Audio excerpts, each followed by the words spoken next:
Күйеуіне ренжігіш әйелдердің маткасында көбінесе проблема болады. Мына қазір біз қоғамда айтып жатамыз ғой, маткасында рак бар, киста бар, миома бар дегеннің барлығы осы әйелдің күйеуіне деген ренжіштен пайда болады.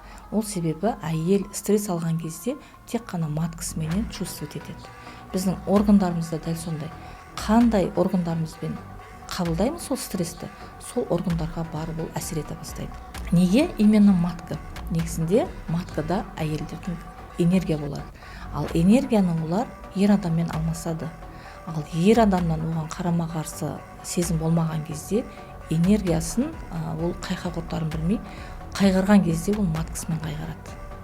Стресс маткаға келіп түседі. Стресс маткаға келіп түскеннен кейін ауру пайда бола бастайды. Күйеумен ренжіскен кезде біз стрессті мимен қабылдамаймыз. Оны барымызда маткамен қабылдаймыз. Ол осознанно болады. Сол себепті ауру маткаға барып түседі.